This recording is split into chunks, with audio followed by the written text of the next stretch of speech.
नमस्कार, मी विलास बडे. या बुलेटिनमध्ये आपल्या सगळ्यांचं स्वागत. बुलेटिनच्या सुरुवातीलाच कोकणातून एक अत्यंत महत्त्वाची बातमी येते. मुंबई गोवा हायवेच्या नव्या पुलाचा मोठा भाग कोसळलेला आहे. हायवे पुलाच्या निकृष्ट कामामुळे अनेक ठिकाणी पुलाला तडे गेल्याचं न्यूज 18 लोकमतनं पावसाळ्याच्या अगदी सुरुवातीलाच सांगितलेलं होतं. त्याचा ग्राउंड रिपोर्ट तुम्हाला दाखवला होता आणि आता अगदी पावसाळ्यामध्ये एक महिना उलटल्यानंतर ज्याची भीती व्यक्त केलेली होती ती घडताना दिसतंय. प्रत्यक्ष होतंय ते मुंबई गोवा हायवेवरच्या नव्या पुलाचा एक भला मोठा भाग कोसळलेला आहे. सुदैवानं जीवितहानी टळली आहे. कणकवलीवर या सगळ्या संकटानं निश्चितपणे कणकवलीकरांची चिंता वाढवलेली आहे आणि त्यामुळे कणकवलीकर नागरिक सध्या संतप्त आहेत. न्यूज 18 लोकमतनं सातत्यानं पावसाळ्याच्या आधीच इशारा दिलेला होता की हे जे काम झालेलं आहे ते निकृष्ट दर्जाचं झालेलं आहे. त्यामुळे उद्या पाऊस आला तर एखादा अपघात होऊ शकतो. या पुलाचा जो भाग आहे तो कोसळू शकतो, कारण त्याला कुठल्या तरी आधार देऊन जर पूल आत्ता बांधण्याच्या सुरुवातीला जर त्याला आधार द्यावा लागत असेल तर तो टिकणार कसा, हा महत्त्वाचा सवाल न्यूज 18 लोकमतनं उपस्थित केला होता. आणि जी भीती व्यक्त केली होती ती प्रत्यक्षात उतरली आहे, खरी ठरली आहे. आणि तुम्ही स्क्रीनवरती स्पष्टपणे बघू शकता की हा नवा पूल आहे, नवा हायवे आहे, ज्याच्यासाठी कोट्यवधी रुपये खर्च केलेले आहेत. हा पैसा आणि हे काम नेमकं काय दर्जाचं? आता आपल्यासोबत नितेश राणे आहेत. नितेशजी, काय सांगाल? ज्याची भीती होती तेच अखेर झालं. एक लक्षात घ्या, तुम्हाला सगळ्यांना आठवत असेल, गेल्या वर्षी याच वेळी जेव्हा मी या कामासंदर्भात आंदोलन केलं तेव्हा माझ्यावर 353 ची केस टाकण्यात आली. मला 8 दिवसाचा कारावास भोगायला लागला. आणि तरीही अगर अशा पद्धतीचं दर्जेहीन काम होत असेल तर म्हणजे तुम्हाला कळलं पाहिजे की चुकलं कोण होतं. आज या एवढा करोडोचा पैसा खर्च करून याच्या इथे ब्रिज फ्लायओव्हर बांधला जातोय, तो शहराच्या एकदम मध्यस्थानी आहे. आता पण या घटनेच्या मुळे एका माणसाचा जीव जाऊ शकला असता, एवढी वाईट घटना घडलेली आहे. नितेशजी, जबाबदार कोण आहे? या बाबतीमध्ये संबंधित खात्यांनी, कॉन्ट्रॅक्टर असतील आणि त्याच्या संबंधित लोकांवर कारवाई झालीच पाहिजे. आणि तोपर्यंत ब्रिजचं काम होऊन देणार नाही अशी नागरिकांची मागणी आहे. नितेशजी, या निकृष्ट कामाला जबाबदार कोण आहे? जबाबदार संबंधित अधिकारी आणि खातं आहे. आता अधिकाऱ्यांच्या नाकाखाली अगर अशा पद्धतीचे क्वालिटीचं काम होत असेल मग त्या अधिकाऱ्याच्या प्रामाणिकतेवर प्रश्नचिन्ह निर्माण होतो ना. नेमकं एवढ्या दर्जाचं घाणेरड्या दर्जाचं काम करत असताना ते अधिकारी करत काय होते? याचं स्ट्रक्चरल ऑडिट वेळोवेळी केलं गेलं होतं का? या सगळ्या पद्धतीच्या प्रश्न आज उपस्थित राहतात ना. तुमचं म्हणणं आहे या सगळ्यामध्ये मोठा भ्रष्टाचार झालेला आहे? मी बोलण्यापेक्षा जे दिसतं, जे आता कृतीतून दिसलेलं आहे तेच आता आहे ना. मी बोलणार, मला काय कुठले आरोप करायचे नाहीयेत. पण तुम्ही सांगा, अगर कामच निकृष्ट दर्जाचं झालं असेल आणि ब्रिज बनण्याच्या अगोदर म्हणजे एक पावसाळा पण ते फ्लायओव्हर बघू शकला नाही. खरंय, खरंय. पहिल्याच पावसाळ्यामध्ये हा दर्जा दिसलेला आहे. पण ह्या बाबतीमध्ये कारवाई झालीच पाहिजे. खरंय नितेशजी, तुम्ही एक अत्यंत महत्त्वाचा मुद्दा उपस्थित केलेला होता आणि त्याचे पुढे काय होतंय हे सुद्धा आज महाराष्ट्र बघतोय, कोकणवासीय बघतायत. दिनेश केळुसकर आपले प्रतिनिधी आता आपल्यासोबत आहेत. दिनेश, आता आपल्यासोबत नितेश राणे आहेत. तुम्ही त्यांना काही प्रश्न विचारू पाहता? हा, बरोबर आहे. थोड्याच वेळापूर्वी नितेशजींनी या सगळ्या पुलाच्या ठिकाणी येऊन पाहणी केलेली आहे. नितेशजी, सकाळीच आपण बोललो होतो या विषयावर आणि आपलं बोलणं झालं होतं की खूप डेंजरस आहेत. या हायवे ठेकेदाराला असं काम करू देणाऱ्या अधिकाऱ्यांवर तातडीने कारवाई झाली पाहिजे का त्यांच्या सगळ्या या कामाबद्दलची? विलास, नितेशजींचा संपर्क तुमच्यापर्यंत? हो, माझ्यापर्यंत आवाज येतोय. हा, त्यांचं असं म्हणणं आहे की ज्यांनी इथं भ्रष्टाचार केला असेल किंवा निकृष्ट काम केलं असेल त्या अधिकाऱ्यांवर कारवाई व्हायला पाहिजे का?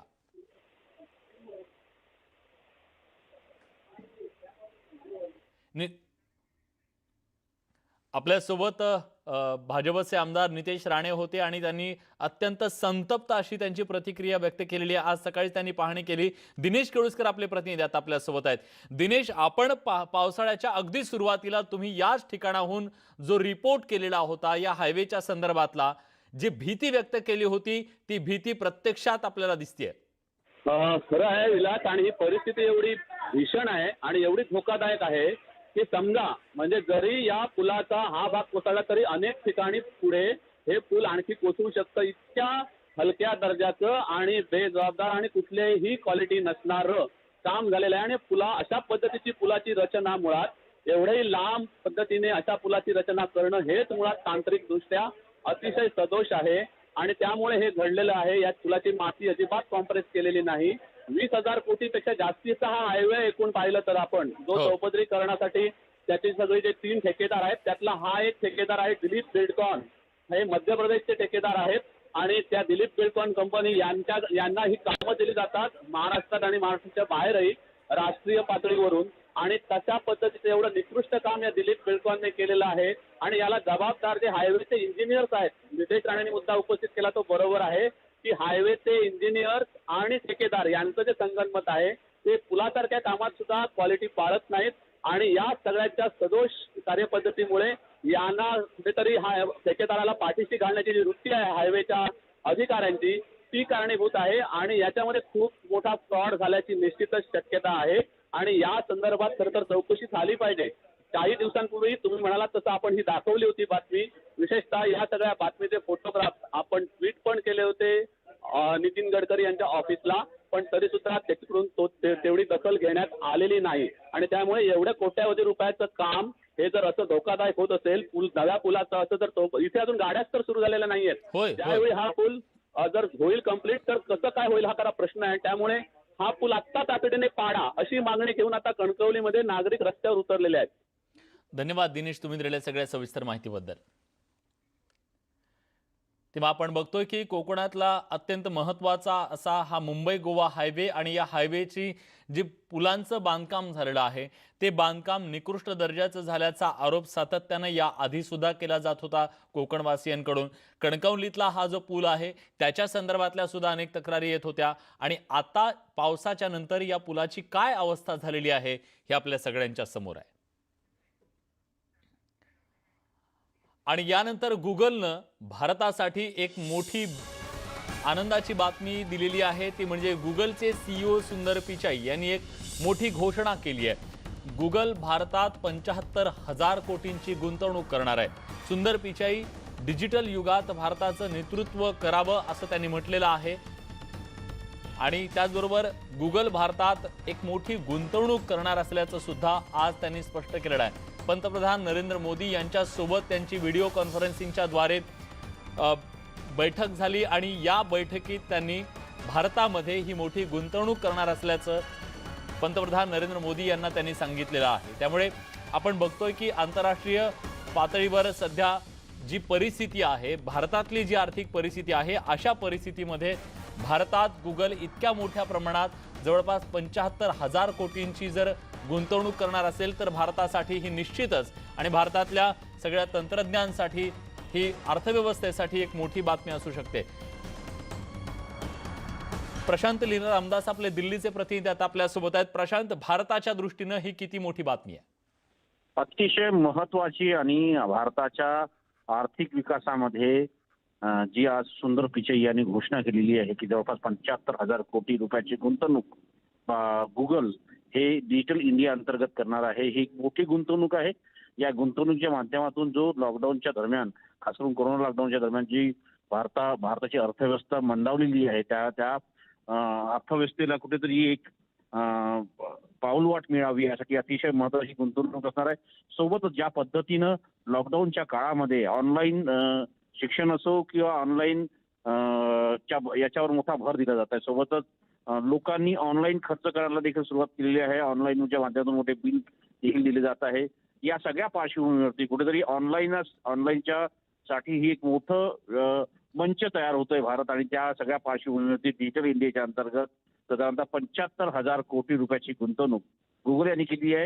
ही भारताची अतिशय महत्वाचं ही गुंतवणूक आहे. यामधून आर्थिक विकासाच्या दिशेने एक पाऊल टाकलेलं आहे भारताने. धन्यवाद प्रशांत, तुम्ही दिलेल्या सगळ्या सविस्तर माहितीबद्दल.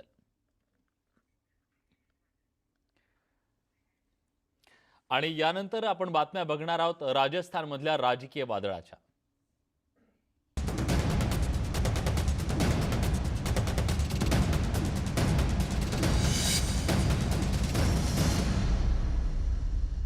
एक महत्वाची ब्रेकिंग न्यूज येते। गहलोत सरकारकडे 109 आमदारांचा पाठिंबा असल्याचं अजय माकन यांनी स्पष्ट केलेलं आहे। गहलोत सरकार स्थिर आहे, बहुमत सुद्धा सिद्ध करेल असा विश्वास त्यांनी व्यक्त केलेला आहे। गहलोत यांच्या नेतृत्वावर केंद्रीय नेतृत्वानं विश्वास टाकलेला आहे। आम्ही हा अहवाल सोनिया गांधी आणि राहुल गांधी यांना पाठवणार आहोत। बंडखोर नेत्यांशीही सहानुभूतीपूर्वक वागायला पाहिजे असे निर्देश राहुल गांधींनी दिलेले आहेत, हे सुद्धा त्यांनी स्पष्ट केलेलं आहे। त्यामुळे राजस्थानमधलं जे सत्ता नाट्य आहे, या नाट्यामध्ये खरं तर पायलट यांनी काँग्रेसचं विमान पाडण्याचा प्रयत्न केला का, सत्तेचं हे विमान पाडण्याचा प्रयत्न केला असला तरी त्यात त्यांना फारसं यश येताना दिसत नाहीये। कारण जर 109 आमदारांचं पाठबळ गहलोत यांच्याकडे असेल, जो दावा केला जातोय त्यानुसार, तर मग बंड नेमकं कशासाठी आणि त्या बंडानं नेमकं काय साधलं असे अनेक प्रश्न निर्माण होऊ शकतात। पण सध्या तरी पायलट हे राजस्थानचं सरकार जे आहे ते पाडू शकत नाहीयेत असं सध्या तरी दिसतंय। कारण जे बहुमताचं संख्याबळ आहे ते संख्याबळ गहलोत यांच्याकडे आहे। त्यामुळे राजस्थानमध्ये वादळ आलं तरी ते पेल्यातलं वादळ ठरू शकेल अशी सध्याची परिस्थिती दिसतेय। पण अजून पत्ते उघडलेले नाहीयेत सचिन पायलट यांनी। त्यामुळे सचिन पायलट यांची पुढची रणनीती काय असेल हे पाहणं देखील महत्त्वाचं असेल। काँग्रेस आमदारांच्या बैठकीला तिकडे आता सुरुवात झाली आहे। जयपूरमध्ये काँग्रेस आमदारांची ही अत्यंत महत्त्वाची बैठक सुरू असून या बैठकीला 18 आमदार अनुपस्थित होते। त्यापैकी काँग्रेसचे 15 आणि 3 अपक्ष आमदार गैरहजर असल्याची माहिती आहे। तर राहुल गांधी यांनी अशोक गहलोत आणि सचिन पायलट यांच्याशी चर्चा केल्याची सूत्रांनी माहिती दिली आहे। सकाळी चर्चा झाली असून बंडखोर नेत्यांना चांगली वागणूक देण्याचं राहुल गांधींनी सांगितलेलं आहे। सुरजेवाला यांच्या फोनवरून राहुल गांधी यांची या दोन्ही नेत्यांशी चर्चा झाल्याचं सुद्धा कळतंय। त्यामुळे काँग्रेसचं अंतर्गत जे वादळ आहे राजस्थानमधलं, त्यातून सत्ता परिवर्तन होतं का किंवा सत्तेला काही धोका निर्माण होतो का, याबद्दल अनेक कयास बांधले जात होते, त्याबद्दलच्या अनेक शक्यता वर्तवल्या जात होत्या। सचिन पायलट यांच्या मनात नेमकं काय आहे याच्याबद्दल अनेक तर्कवितर्क लढवले जात होते। त्यांच्यासोबत किती आमदार आहेत आणि गहलोत यांच्यासोबत किती आमदार आहेत, सत्तेला काही धोका निर्माण होतो का, अशा अनेक राजकीय शक्यता वर्तवल्या जात होत्या।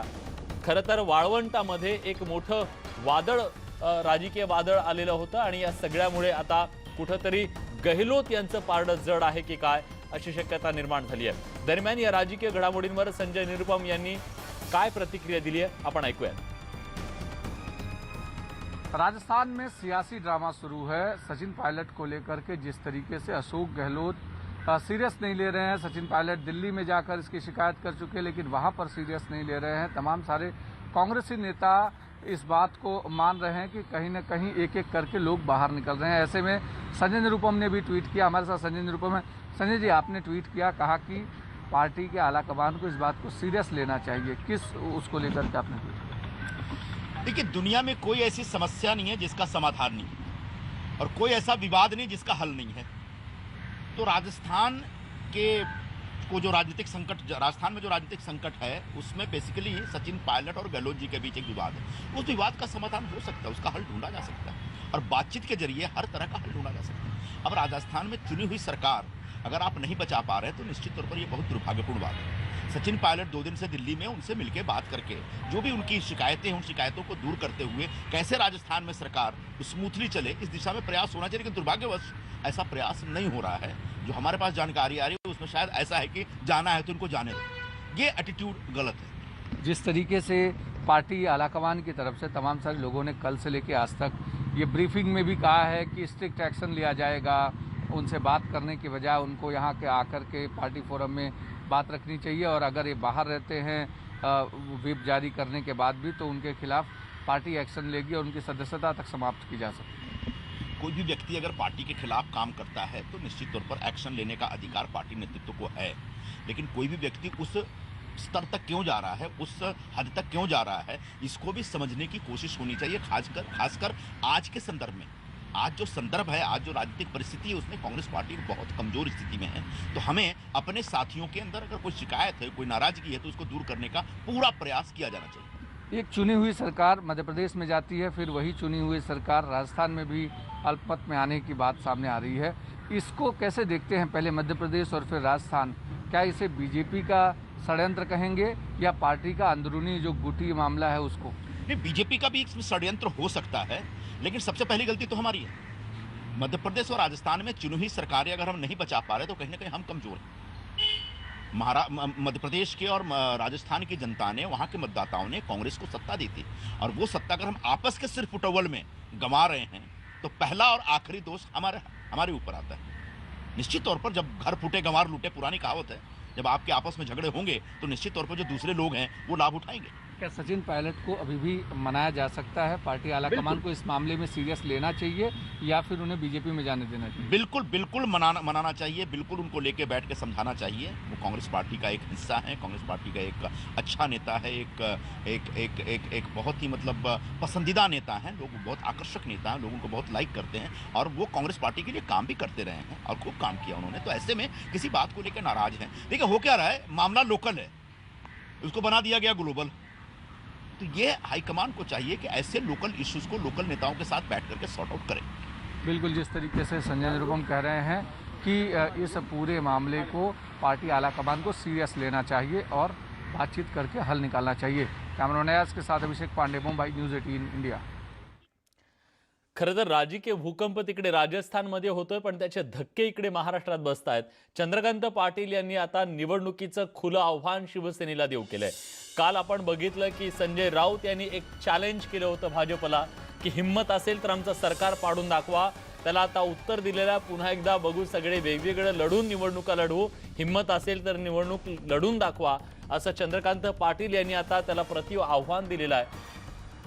पुन्हा निवडणूक झाल्यास ताकद कळेल असंही पाटील म्हणाले। आम्हाला सरकार पाडण्याची गरज नाही, शरद पवारांचा काँग्रेस शिवसेनेला धीर देण्याचा प्रयत्न सुद्धा असल्याचं त्यांनी सांगितलं। जी मॅरेथॉन मुलाखत शरद पवार यांची संजय राऊत यांनी 3 भागामध्ये मुलाखत घेतली, त्या मुलाखतीवर सुद्धा त्यांनी टीका केलेली आहे। ते असं म्हणतात की शरद पवारांनी काँग्रेस शिवसेनेला धीर देण्याचा प्रयत्न केलेला आहे। त्याचसोबत जे चॅलेंज दिलेलं होतं संजय राऊत यांनी की हिम्मत असेल तर हे सरकार पाडून दाखवा, त्याला आता प्रत्युत्तर चंद्रकांत पाटील यांनी दिलेलं आहे। बघूया, पुन्हा एकदा सगळे वेगवेगळे लढूया आणि हिम्मत असेल तर पुन्हा निवडणुका घ्या, असं प्रति आव्हान जे आहे ते चंद्रकांत पाटील भाजपचे प्रदेशाध्यक्ष यांनी दिलेलं आहे। त्यामुळे राजस्थानमध्ये राजकीय वादळ असलं तरी त्या वादळाची झळ इकडे महाराष्ट्रात सुद्धा दिसते। महाराष्ट्रात विधान परिषद अस्तित्वात आल्यापासून मातंग समाजाला प्रतिनिधित्व देण्यात आलेलं नाहीये। मातंग समाजावर झालेला हा अन्याय दूर करण्यासाठी राज्यपाल नियुक्त विधान परिषद सदस्यत्वासाठी यंदा मातंग समाजाला प्रतिनिधित्व देण्यात यावं अशी मागणी करण्यात येते। या मागणीकरता मातंग समाजानं आज पुण्यात आंदोलन केलं। मातंग समाज हा विकासापासून वंचित आहे, या समाजाला प्रतिनिधित्व देताना दुर्लक्षित करू नका, तो कोणत्याही पक्षाचा असू द्या। तिन्ही पक्षांच्या लोकांना भेटून आमच्या समाजाचा प्रतिनिधी 70 वर्षात विधान परिषदेवर गेला नाही, त्यामुळे महाविकास आघाडीनं समाजाचा विचार करावा, यासाठी आज हे आंदोलन करण्यात आलं। या आंदोलनाच्या माध्यमातून राजकीय पक्षांचं लक्ष वेधण्याचा प्रयत्न करण्यात आला। या बातम्यांसोबत दुपारच्या बातम्यांमध्ये आपण एक छोटासा ब्रेक घेतोय। ब्रेक नंतर इतर काही महत्त्वाच्या घडामोडी, कुठे जाऊ नका, पहा फक्त न्यूज 18 लोकमत।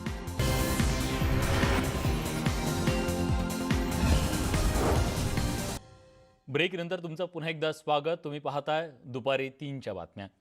कोल्हापूरच्या जिल्हाधिकारी कार्यालयाच्या समोर वाढीव वीज बिलांच्या विरोधात आंदोलन करण्यात आलं। स्वाभिमानी शेतकरी संघटना आणि महाराष्ट्र राज्य इरिगेशन फेडरेशनच्या वतीनं वीज बिलांची होळी करण्यात आली। यावेळी वीज बिल भरणार नाही असा निर्धार व्यक्त करण्यात आला। ज्येष्ठ विचारवंत प्राध्यापक एन डी पाटील आणि स्वाभिमानी शेतकरी संघटनेचे अध्यक्ष राजू शेट्टींनी या आंदोलनाचं नेतृत्व केलं। या ठिकाणी जेवढे आलेले आहेत सुरू आहे, यामध्ये कुठेही लॉकडाऊनच्या काळातील 3 महिन्याचे घरगुती आणि लघु व्यावसायिकांचं वीज बिल माफ करावं, या मागणीसाठी स्वाभिमानी शेतकरी संघटनेचे नेते रविकांत तुपकर यांच्या नेतृत्वाखाली वीज वितरण कंपनीच्या बुलडाणा कार्यालयाच्या समोर वीज बिलांची होळी करण्यात आली। यावेळी फक्त बिलं जाळली, बिलं माफ न केल्यास वीज कंपनीचं कार्यालय जाळू असा इशारा रविकांत तुपकर यांनी दिला।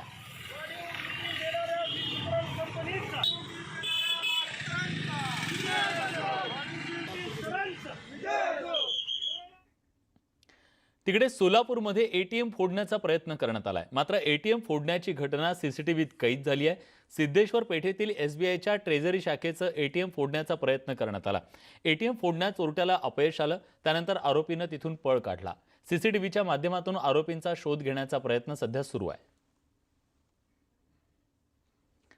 तेव्हा सातत्यानं आपण बघतोय की या लॉकडाऊनच्या काळामध्ये एटीएम फोडण्याच्या घटना विविध शहरांमध्ये घडतायत आणि कुठे गॅस कटरच्या माध्यमातून असेल किंवा कुठे अशा पद्धतीनं हे एटीएम फोडून पैसे पळवून नेण्याच्या या घटनांमध्ये मोठी वाढ झाली आहे.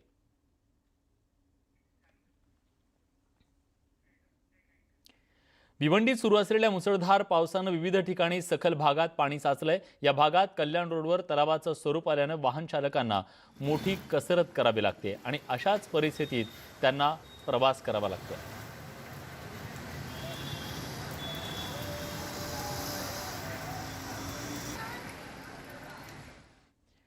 मुंबईत गेल्या 24 तासात मुसळधार पाऊस सुरू आहे. गेल्या 24 तासात कोकणासह मुंबईत मुसळधार ते जोरदार पाऊस पडण्याचा अंदाज पुढच्या 24 तासासाठी सुद्धा कुलाबा वेधशाळेनं वर्तवलेला आहे. त्यामुळे मुंबईकरांसाठी ही अत्यंत महत्त्वाची बातमी आहे.